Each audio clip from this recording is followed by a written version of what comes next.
नमस्कार साथियों। तो आज हम एक विषय पर बात करने जा रहे हैं कि मानव जीवन का वास्तविकता में लक्ष्य है क्या। हमने इस विषय पर बहुत सारी चर्चाएं सुनी होंगी, बहुत सारे महापुरुषों के वाक्य सुने होंगे। तो इसी विषय पर मैं अपने विचार भी आज आप सभी के सामने रखने जा रहा हूं। देखिए, मानव जीवन के 4 स्तर होते हैं, यानी कि जो हमें अनुभूति होती है उसके 4 स्तर होते हैं: शारीरिक, मानसिक, बौद्धिक और आध्यात्मिक, यानी फिजिकल, मेंटल, इंटेलेक्चुअल और स्पिरिचुअल। अब हम सभी का समाज से और संसार से जो भी विषय ग्रहण करने के माध्यम है वो अलग अलग हो सकते हैं। इसीलिए हमारे प्रसन्नता के और हमारे शरीर को, हमारी इंद्रियों को प्रसन्नता पहुंचाने वाले जो ये 4 स्तर हैं वो भी अलग अलग हैं। तो कोई शारीरिक सुख को ही सर्वोच्च स्थान देता है, कोई मानसिक सुख को सर्वोच्च स्थान देता है, कोई बौद्धिक सुख को देता है और कोई आध्यात्मिक सुख को, जो सबसे ऊपर है, उसको ही सर्वश्रेष्ठ स्थान देता है। तो वास्तविकता में हमारा लक्ष्य है क्या? देखिए, ये जैसा कि मैंने इन चीजों की बात करी, जैसा एक विद्यार्थी विद्यालय में जाता है तो वो धीरे धीरे क्लासेस में प्रोसीड करता है, कक्षाओं में आगे बढ़ता जाता है। तो ये माना जाता है कि उसने उस आयु तक पहुंचते पहुंचते जो एक पर्याप्त ज्ञान था वो उस कक्षा का वो ले लिया है। उसी तरह हमारा जन्म होता है एक इस जीवन की पाठशाला में, तो हम भी एक आध्यात्मिक विद्यार्थी की तरह ही यहाँ पर आते हैं और साकार से निराकार की यात्रा हमें तय करनी है, अगर एक शब्द में मैं बोलूं तो अब इसमें बहुत से लोग कंफ्यूज हो सकते हैं। बहुत से लोगों को लगता है कि निराकार की बात करना तो नास्तिकता की बात करना है, या वो ईश्वर में विश्वास ना रखना जैसा है। ऐसा नहीं है। देखिए, साकार से निराकार की यात्रा, उसको भी मैं समझाऊंगा। तो जैसा कि मैंने कहा, जैसे जीवन हमारा विद्यालय है एक तरह का, तो हमें फर्स्ट क्लास से लेकर 12th क्लास तक जिस तरह हम एक स्कूल में पढ़ते हैं 12 साल, उसी तरह से यहाँ पर इस जीवन की पाठशाला में ये जरूरी है कि हम धीरे धीरे जो जरूरी चीजें हैं उनको साथ लेते हुए ऊपर उठें और गैर जरूरी चीजों से को धीरे धीरे अपने जीवन से हटाते जाएं, उनको छोड़ते जाएं।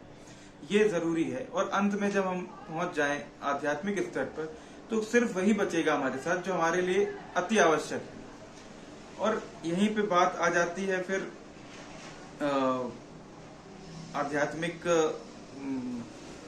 ग्रंथों की, या हम वेदों की बात कर लें, उपनिषदों की बात कर लें, कि उनका इसमें एक बहुत महत्वपूर्ण योगदान है। क्योंकि जितने भी उपनिषद हैं उनका यही घोष है कि अल्टीमेटली मानव का जो परम लक्ष्य है वो मुक्ति है। तो मुक्ति का अभिप्राय वास्तविकता में है क्या? मुक्ति का अभिप्राय, मुक्ति और मोक्ष हम लोगों ने सुना तो बहुत है, लेकिन वास्तविकता में मुक्ति है क्या? तो मुक्ति यही है कि अपना वास्तविकता में अपना स्वरूप पहचानना, सबसे पहले तो कि मैं कौन हूं, और ये समझना कि मैं ना तो विषय हूं, ना साक्षी हूं, ना कर्ता हूं, ना कारण हूं, ना कर्म हूं। मैं साक्षी हूं केवल। माफ कीजिएगा, मैंने गलत बोल दिया। मैं ना कर्ता हूं, ना कारण हूं, ना कर्म हूं, मैं केवल साक्षी हूं, ये समझना। और उसी तरह से आध्यात्मिक स्तर पर पहुंचते पहुंचते जब हम एक इतने मंच जाएंगे, अपने आप को इतना निखार लेंगे आध्यात्मिक रूप से, तो वही हमारे जीवन में बचेगा जिसकी हमें वास्तविकता में आवश्यकता है। और वो आत्मज्ञान होने के बाद जितनी भी छल प्रपंच वाली चीजें हैं उनकी हमें वैसे भी आवश्यकता हमारे जीवन से समाप्त हो जाएगी। तो उसी को आप मुक्ति कह दें, वही हमारी मुक्ति है। और जैसा कि मैंने कहा, साकार से निराकार की यात्रा। तो देखिए, साकार, जैसा कि फिर वही बात पे घूम फिर के आ जाती है कि हमें ये समझना है कि हमारी जो हमारा जो आध्यात्मिक स्तर है वो कहाँ पर है। तो आध्यात्मिकता में साकार ईश्वर की आराधना करना एक बहुत ही कहना चाहिए एक प्राइमरी स्टेज है स्पिरिचुअलिटी की, कि हाँ, मुझे किसी एक विशेष ईश्वर में आस्था है। और मैं ये नहीं कह रहा हूँ कि इसमें मैं धर्म के या आध्यात्म के विरोध में कोई कुछ नहीं बोल रहा हूँ। कहने का मतलब बस इतना सा है कि हमें एक स्थान पर एक आकार में ईश्वर के दर्शन करने से लेकर अनंत ईश्वर अनंत ब्रह्म की आराधना करने तक की यात्रा तय करनी है। और जब हम वहां पहुंच जाएंगे तब हम पाएंगे कि सभी में ईश्वर है, सभी में ब्रह्म का अंश है। तो जब उस स्तर पे हम पहुंच जाते हैं तो फिर वहां पर हमें कोई भेद, कोई रंग रूप गुण धर्म का कोई भेद नहीं रह जाता। वहां पर सब समान हो जाते हैं। जितने भी जीव हैं, जो भी चेतन हैं, जो भी जड़ नहीं है, अजड़ हैं, जो वो सभी एक स्वरूप, एक समान हो जाते हैं। और वही हमारा एक, जिसको आप एक सुपर कॉन्शियसनेस कह सकते हैं, वो स्थिति होती है हमारे शरीर की, हमारी चेतना की। तो वास्तविकता में मुक्ति आध्यात्मिक स्तर पर ये है। तो इसको समझना हमारे लिए बहुत जरूरी है।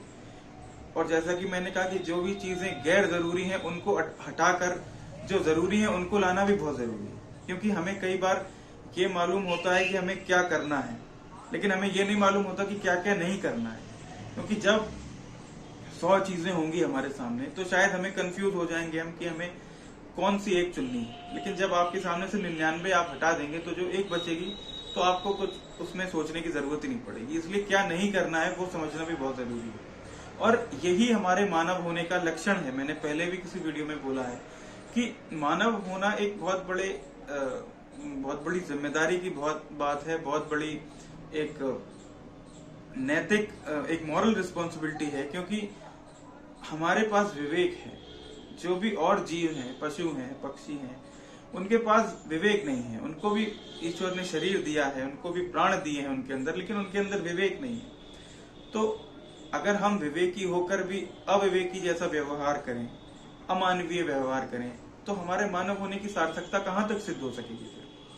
तो मानव हैं तो मानव जैसा कार्य करना, मानव जैसा कर्म करना भी हमारे लिए अति आवश्यक है।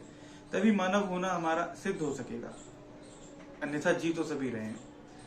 तो मानव हैं तो मानव होना सिद्ध करिए, अपनी मुक्ति का मार्ग खोलिए।